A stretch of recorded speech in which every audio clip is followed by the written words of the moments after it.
மத்தேயு நற்செய்தி அதிகாரம் 10. இயேசு தம் சீடர் 12 தம்மிடம் வரவழைத்தார். தீய ஆவிகளை ஓட்டவும் நோய் நொடிகளை குணமாக்கவும் அவர்களுக்கு அதிகாரம் அளித்தார்.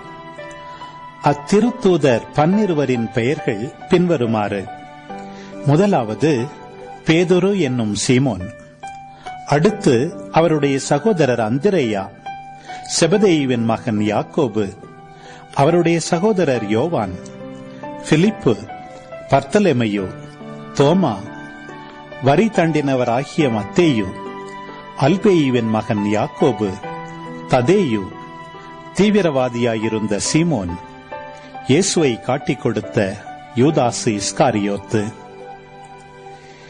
இயேசு இந்த 12 அனுப்பிய போது அவர்களுக்கு அறிவுரையாக கூறியது: பிற இனத்தாரின் எப்பகுதிக்கும் செல்ல வேண்டாம், சமாரியாவின் நகர் எதிலும் நுழைய வேண்டாம்.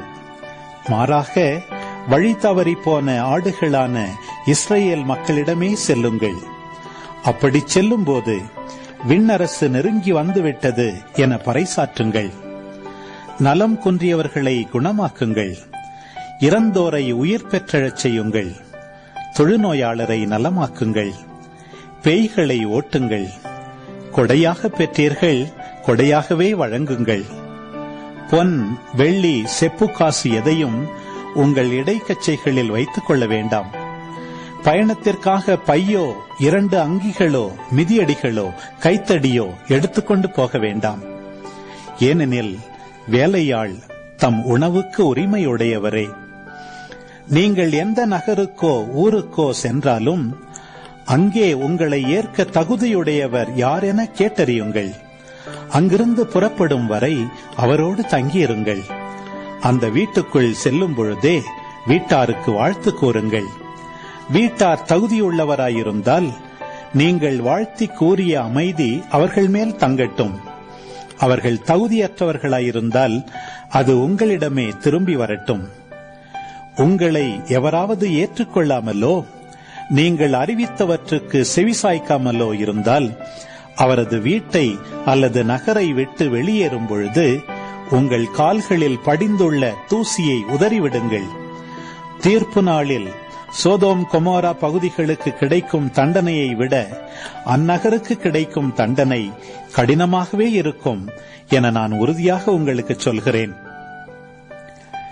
இதோ ஓநாய்களிடையே ஆடுகளை அனுப்புவதைப் போல நான் உங்களை அனுப்புகிறேன். எனவே பாம்புகளைப் போல முன்மதி உடையவர்களாகவும் புறாக்களைப் போல கபடு அற்றவர்களாகவும் இருங்கள். எச்சரிக்கையாக இருங்கள்.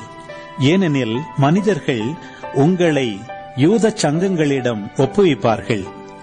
தங்கள் தொழுகை கூடங்களில் உங்களை சாட்டையால் அடிப்பார்கள். என் பொருட்டு ஆளுநர்களிடமும் அரசர்களிடமும் உங்களை இழுத்துச் செல்வார்கள். இவ்வாறு யூதர்கள் முன்னும் பிற இனத்தவர் முன்னும் சான்று பகர்வீர்கள். இப்படி அவர்கள் உங்களை ஒப்புவிக்கும் பொழுது என்ன பேசுவது, எப்படி பேசுவது என நீங்கள் கவலைப்பட வேண்டாம். நீங்கள் என்ன பேச வேண்டும் என்பது அந்நேரத்தில் உங்களுக்கு அருளப்படும். ஏனெனில் பேசுபவர் நீங்கள் அல்ல, மாறாக உங்கள் தந்தையின் ஆவியாரே உங்கள் வழியாய் பேசுவார். சகோதரர் சகோதரிகள் தம் உடன் சகோதரர் சகோதரிகளையும் தந்தையர் பிள்ளைகளையும் கொல்வதற்கென ஒப்புவிப்பார்கள். பிள்ளைகள் பெற்றோர்க்கு எதிராக எழுந்து அவர்களை கொல்வார்கள். என் பெயரின் பொருட்டு உங்களை எல்லாரும் வெறுப்பர். இறுதி வரை மன உறுதியுடன் இருப்போரே மீட்கப்படுவர். அவர்கள் உங்களை ஒரு நகரில் துன்புறுத்தினால் வேறொரு நகருக்கு ஓடிப்போங்கள். மானிட மகனின் வருகைக்கு முன் நீங்கள் இஸ்ரேலின் எல்லா நகர்களையும் சுற்றி முடித்திருக்க மாட்டீர்கள் என உறுதியாகவே உங்களுக்கு சொல்கிறேன். சீடர் குருவை விட பெரியவர் அல்ல, பணியாளரும் தம் தலைவரை விட பெரியவர் அல்ல. சீடர் தம் குருவை போல் ஆகட்டும், பணியாளர் தம் தலைவரை போல் ஆகட்டும், அதுவே போதும். வீட்டு தலைவரையே பெயல்செபூல் என அழைப்பவர்கள் வீட்டாரை பற்றி இன்னும் தரக்குறைவாக பேச மாட்டார்களா? எனவே அவர்களுக்கு அஞ்ச வேண்டாம். ஏனெனில் வெளிப்படாதவாறு மூடப்பட்டிருப்பது ஒன்றுமில்லை, அறிய முடியாதவாறு மறைந்திருப்பதும் ஒன்றுமில்லை.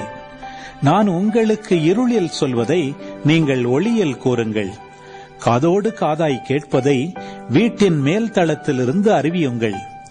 ஆன்மாவை கொல்ல இயலாமல் உடலை மட்டும் கொல்பவர்களுக்கு அஞ்ச வேண்டாம்.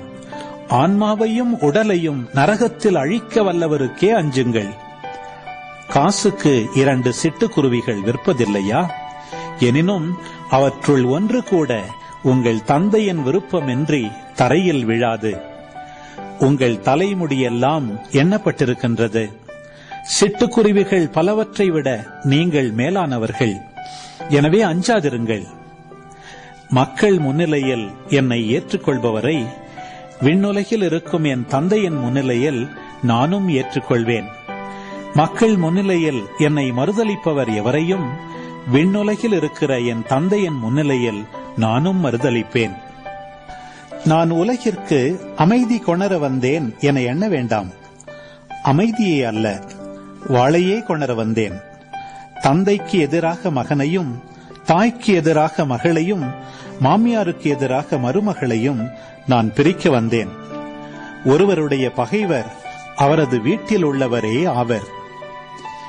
என்னை விட தம் தந்தையிடமோ தாயிடமோ மிகுந்த அன்பு கொண்டுள்ளோர் என்னுடையோர் என கருதப்பட தகுதியற்றோர். என்னை விட தம் மகனிடமோ மகளிடமோ மிகுதியாய் அன்பு கொண்டுள்ளோரும் என்னுடையோர் என கருதப்பட தகுதியற்றோர். தம் சிலுவையை சுமக்காமல் என்னை பின்பற்றி வருவோர் என்னுடையோர் என கருதப்பட தகுதியற்றோர். தம் உயிரை காக்க விரும்புவோர் அதை இழந்து விடுவர். என் பொருட்டு தம் உயிரை இழப்போரோ அதை காத்துக்கொள்வர். உங்களை ஏற்றுக்கொள்பவர் என்னை ஏற்றுக்கொள்கிறார். என்னை ஏற்றுக்கொள்பவரோ என்னை அனுப்பினவரையே ஏற்றுக்கொள்கிறார். இறைவாக்கினர் ஒருவரை அவர் இறைவாக்கினர் என்பதால் ஏற்றுக்கொள்பவர் இறைவாக்கினருக்குரிய கைமாறு பெறுவார். நேர்மையாளர் ஒருவரை அவர் நேர்மையாளர் என்பதால் ஏற்றுக்கொள்பவர் நேர்மையாளருக்குரிய கைமாறு பெறுவார். இச்சிறியோருள் ஒருவருக்கு அவர் என் சீடர் என்பதால் ஒரு கிண்ணம் குளிர்ந்த நீராவது கொடுப்பவரும் தம் கைமாறு பெறாமல் போகார் என உறுதியாக உங்களுக்கு சொல்கிறேன்.